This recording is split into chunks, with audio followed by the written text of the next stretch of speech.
Day 2 on this 1970 Impala, rejuicing. Reduced, juice was removed, now it's being rejuiced. Yesterday we gave it a clean, and the paint's come up real nice. Real nice. Can do with the polish. Just been stood for a while, feeling a bit gritty, but that'll polish up nice. Wheels will come off alright. We've got it up on stands. So we're gonna have a look round today, see what it's like underneath, figure out what's been done in the past, see what sort of work it's gonna take, and then that'll probably be it for today, because it's Christmas Eve. I'm gonna do some family stuff. So starting at the front, we saw yesterday that the A-arms have been cut, been notched. So to juice, you take this shock absorber out, drop it out, and then hole saw through there for the ram to pop up through this top. Somebody's done a really good job of re-welding a top mount in so the shocks can go back in, which is a shame because I'm going to drill it back out again for the ram. So the arm's been notched. That'll probably stay like that. I might tidy it up, but I think the long-term intention is for these to go to limit fabrication, back banks to extend and reinforce. It looks like it's fairly tidy down there, to be fair. It's a bit more difficult to see in here, but this one has also been notched. Can't really make it out. Look, when the car's at full drop, these arms will foul on the rams, so that's why they notched the upper A arms out, which is fairly standard. Again, this one's been re-welded back in, so that'll have to be cut back out again to take the ram. And there's not a lot else you can see from the top there. I'm just going to get a torch. There's the Road Kings Intimidator. Here we go, now we're talking. So it looks like, I did notice this when the wheels were coming off, it's had some form of reinforcement. How much that would benefit the front end, I don't think it's a patch to repair rust, because the frame looks pretty good. Looks a bit grubby. It'll come up nice with a bit of a wire wheel or like a media blast or something like that, and then a good dose of underseal. It looks like, I don't know what this is. I don't know if that's been an aftermarket shock mount at some point. If you look, somebody's put a shock mount there and a shock mount here. So I'm guessing at some point, to give it front suspension, they've relocated the shock absorber here, which is a pain because it's fouling really badly on the arms. So what we might have to do is chop that off. Hope Mr. Banks, the wizard that he is, the fabricator, can tidy those arms up when it comes to reinforcing. Short term, not a massive problem. Long term, we'll have to do something about that, because that is not ideal. We'll have a look, see if it's the same on the other side. So far we've got some form of reinforcement plate, which isn't really doing much, to be honest, because to reinforce this section of the frame, you need to reinforce this whole area. That is basically doing nothing. What's it got over here? It looks like it's in good shape. There's a replacement shock absorber. The coils look relatively new. We'll probably reutilise them for now. Anti-roll bar link, gone. But that doesn't matter too much, because we'll probably take the anti-roll bar off to aid with chipping. Possible upgrades in chipping coils at a later date. He said he'd like to do a little bit of chipping if possible, so just front wheel slightly off the ground, nothing too severe that will cause any damage. These lug nuts will probably have to be cut down slightly to allow for the adapters for the wire wheels when they go on. But yeah, looks all right on this side. Let's have a look around the other side. Yeah, it's had the same plate. If anything, it's got a little bit less on this side to clear for those bolts.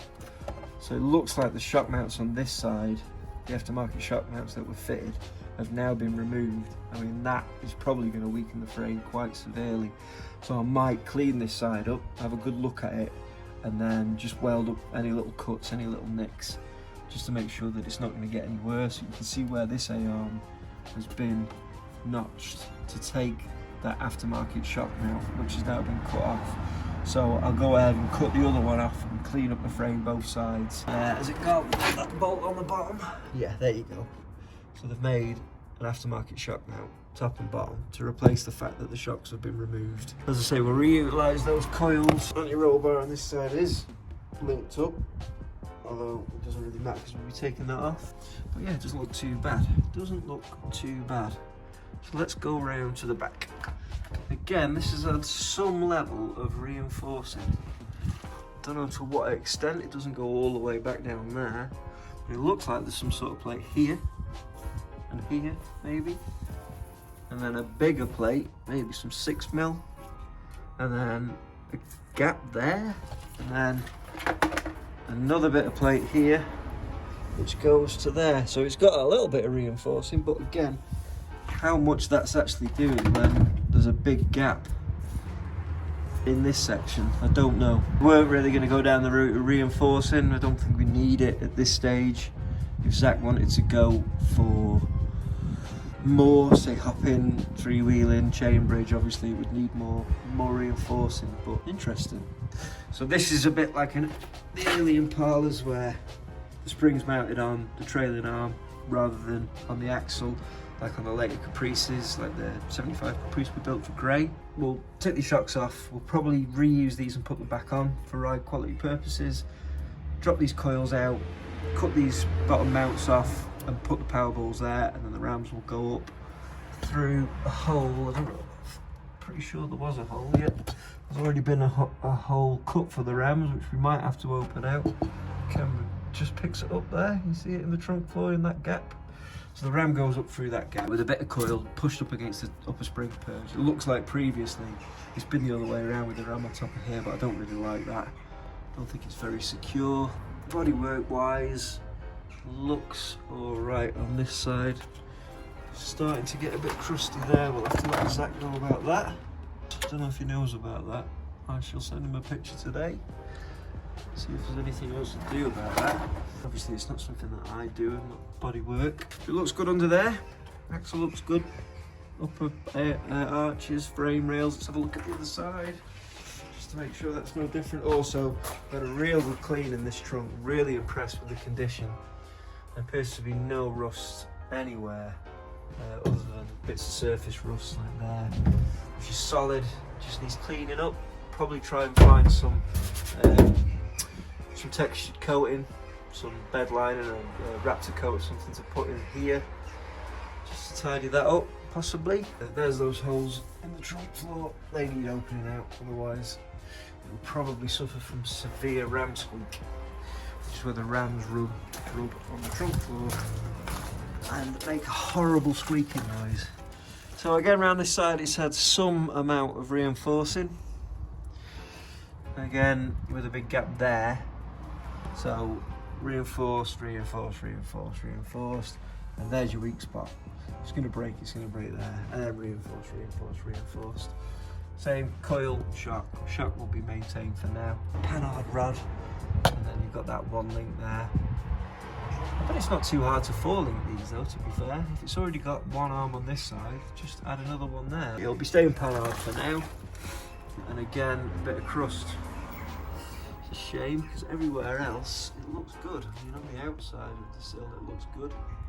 That's about as much as we're going to do today, because it's Christmas and I want to do some Christmassy stuff. Eat too much food, make myself sick, maybe have a beer or two tonight, we'll see. But yeah, that is the 70 Impala project. This is vid number 2, so we're going to try and keep some sort of sequence on this, so you can see the process and basic installation of hydraulics on an American car of this era. So I hope you enjoy watching, please subscribe and all that kind of stuff, and have a good Christmas. Peace.